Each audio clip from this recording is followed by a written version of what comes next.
mengisahkan seorang dosen yang bernama Pak Choi yang menjalani hubungan kumpul kebo dengan seorang mahasiswi yang bernama Mina. Terlihat Pak Choi ini bisa dikatakan pria mesum lah. Namun di balik sifat buruknya itu, Pak Choi memiliki jiwa humoris dan rasa menolong dengan sesama yang bisa kita acungi jempol. Terlihat Pak Choi ini sangatlah agresif terhadap Mina. Namun Mina seringkali menolak ajakan Pak Choi untuk kuda-kudaan. Lanjut cerita, di kampus ternyata Mina menjadi primadona di kalangan mata laki-laki. Hingga rata-rata laki-laki di kampus itu mengincar gua terselubung milik Mina. Sesampainya di kelas, terlihat Mina cukup dekat dengan seorang teman sebangkunya yang bernama Saitong. Pak Choi yang melihat Mina berdekatan dengan Saitong tentu membuat hatinya cemburu buta dan lalu menegur Mina agar tidak berisik di dalam kelas. Lanjut cerita, Pak Choi yang penasaran mengenai kedekatan Mina dengan Saitong lalu memantau pergerakan mereka di dalam sebuah mobil. Ternyata mereka bergerak menuju kos-kosan dari Saitong. Pak Choi sudah diselimuti rasa cemburu buta, lalu mencoba mengintimidasi Mina seakan-akan mengusir Mina dari rumah Pak Choi. Mina yang menerima pesan dari Pak Choi, lalu meninggalkan Saitong dengan batang singkongnya yang sudah tegang berdiri.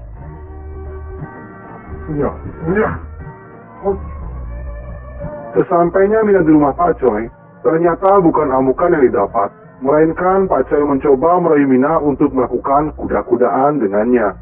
Namun lagi dan lagi, Mina menolak ajakan dari Pak Choi. Yap, dari sinilah kisah akan dimulai. Pada keesokan harinya, datanglah seorang gadis Bahenol yang bernama Hansin, yang akan menuju kampus itu. Tak disengaja, melintaslah di depan Pak Choi dengan para dosen lainnya.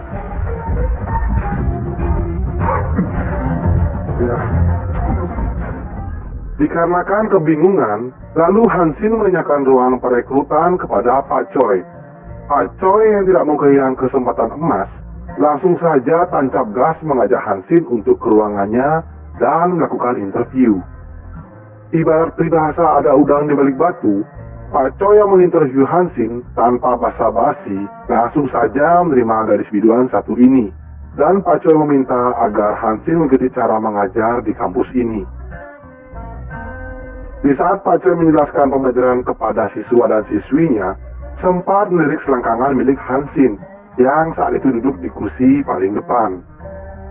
Pada esok harinya, saat Pak Choi sedang mengajar, ia menghayal seakan-akan Hansin merayu dan mengajaknya untuk kuda-kudaan di dalam kelas.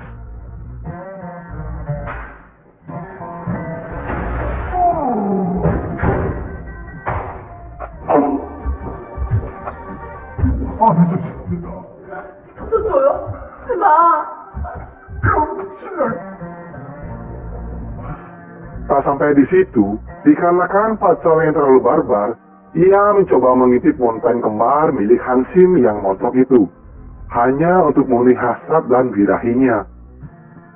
Kurang puas juga, Pak Choi mencoba mendatangi tempat aerobik untuk bertemu dengan Hansin. Dikarenakan sudah tidak bisa menahan batang singkongnya yang sudah menjulang tinggi, Pak Choi mencoba untuk menggeranjangi Hansin. Alhasil, Pak Choi mendapatkan bau gementah darinya.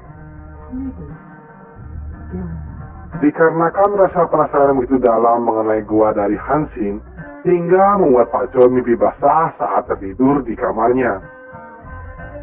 Lanjut cerita, pada esok harinya iman Pak Choi kembali dijajal. Ia kembali melihat pemandangan yang indah dari Hansin yang lagi melakukan yoga. Dengan rayuan mautnya, Pak Choi mengajak Hansin untuk ngobrol-ngobrol di sebuah warung kopi.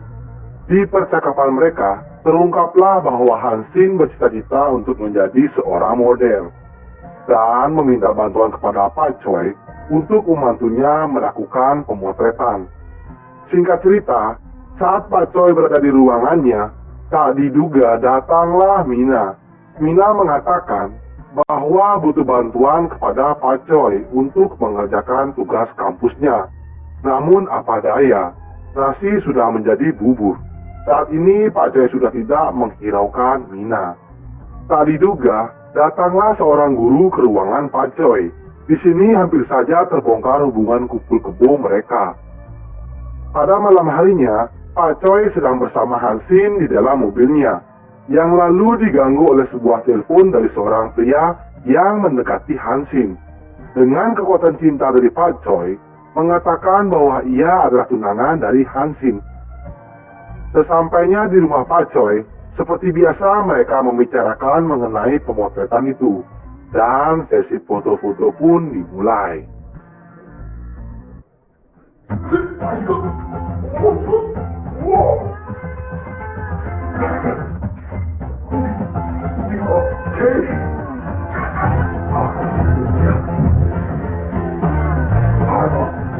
Setelah puas di sesi pemotretan, lalu mereka berdua merayakannya ke sebuah bar untuk minum-minum. Dikarenakan Pak Choi yang sudah dimabuk cinta dan ditambah lagi mabuk minuman, lalu Pak Choi mengajak Hansin kembali ke rumahnya. Di sana Pak Choi mencoba menggeranyangi Hansin. Lagi dan lagi, Pak Choi kembali mendapat penolakan, namun ditutup dengan ciuman manis dari Hansin. Dari sinilah Pak Choi mendapatkan pelajaran berharga bahwa cinta itu tidak hanya sebatas nafsu belaka.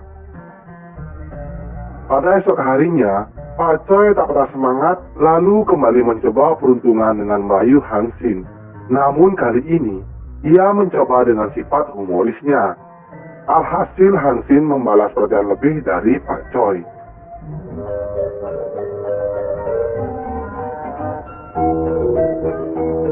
Lanjut cerita, sepulang Pak Choi dari mengajar, ternyata didatangi oleh Mina di dalam mobilnya. Di sini Mina mencurahkan isi hatinya kepada Pak Choi mengenai hubungan mereka yang sudah renggang. Sesampainya Pak Choi di rumah bersama Hansin, terlihat mereka berdua akan melakukan sesi pemotretan yang kedua. Di sini Pak Choi memberikan perhatian lebih kepada Hansin dengan memintanya mandi terlebih dahulu agar terlihat lebih segar dan menawan.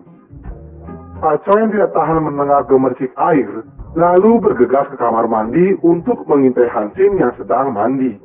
Alhasil Pak Choi tidak mampu mengendalikan batang singkongnya yang sudah tegang berdiri. Bak peribahasa berakit-akit ke hulu berenang ke tepian, akhirnya Pak Choi berhasil menjebol gawang dari Hansin dengan diiringi robot dari Pak Choi.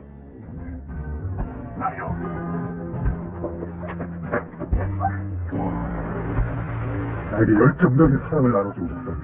우리 그걸 다 처음부터 다 알고 있어.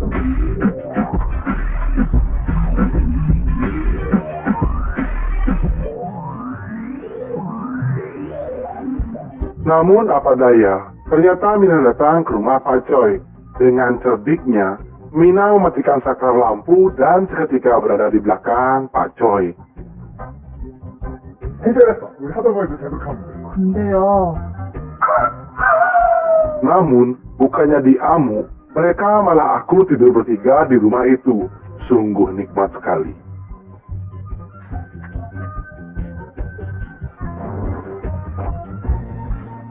Pada keesokan harinya, Mina menemui Pak Choi dan ingin berbicara empat mata mengenai hubungan mereka yang sudah renggang. Tak lama kemudian, datanglah Setong. Terlihat di sini Setong cemburu buta akan kedekatan Pak Choi dengan Mina. Yang lalu Setong dengan kepala kampus merencanakan untuk memata-matai pergerakan Pak Choi dengan Hansin dengan dibantu dua orang detektif terngetop di kota itu. Singkat cerita, detektif itu menjalankan aksinya, lalu mengikuti Pak Choi ke sebuah tempat aerobik yang sedang asik bersama Hansin.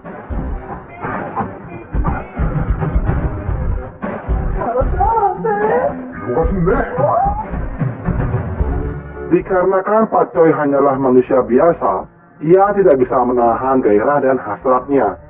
Yang lalu menarik Hansin ke belakang untuk mengobok-obok gawangnya. Tak diduga, detektif itu mendapatkan foto-foto mereka yang lagi asik berkudaan. Pada esok harinya, Mina menemui Hansin. Di sini Mina menanyakan mengenai hubungannya dengan Pak Choi. Namun Hansin mengatakan hubungan mereka hanya sebatas teman saja. Dan lalu mereka menuju ke sebuah bar untuk melupakan masalah malam itu.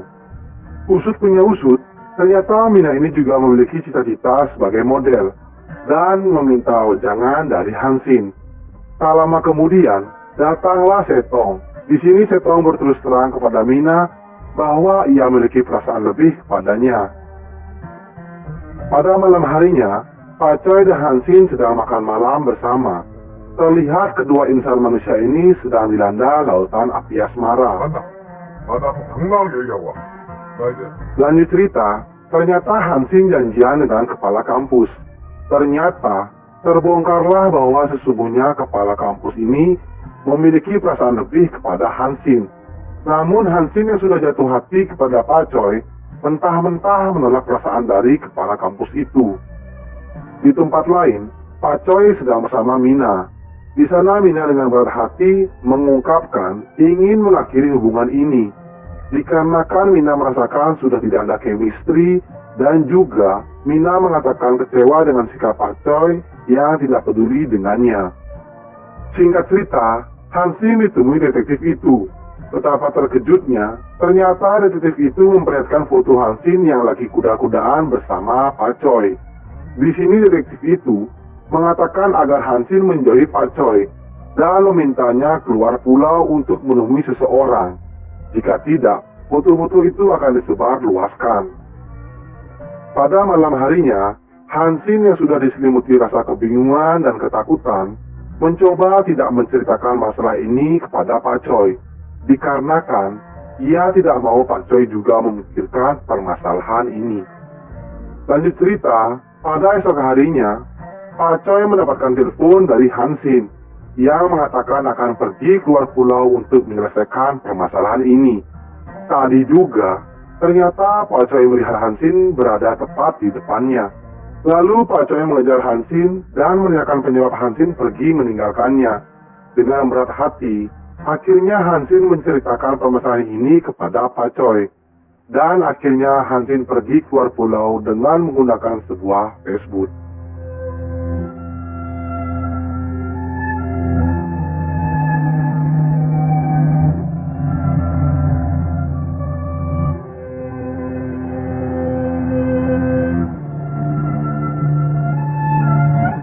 Sesampainya Hansin di seberang pulau, ternyata sudah disambut dengan seorang gadis oleh suruhan pria itu. Di tempat lain, Pak Choi yang sudah pergi ditinggal Mina dan Hansin merasakan kesepian yang mendalam akan kepergian dua gadis yang dicintainya. Yang lalu Pak Choi berencana ingin menyusul Hansin ke seberang pulau dengan Mina.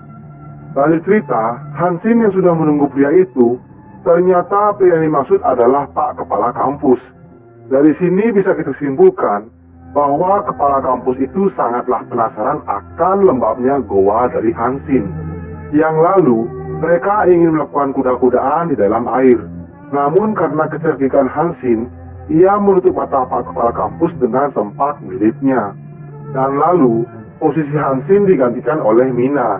Nah, saat itu juga, fotografer beraksi untuk mendapatkan foto seakan-akan Pak Kepala Kampus sedang kuda-kudaan dengan muridnya sendiri. Singkat cerita, Pak Choi telah berhasil menjalankan aksinya dengan membawa kabur Hansin kabur dari tempat itu.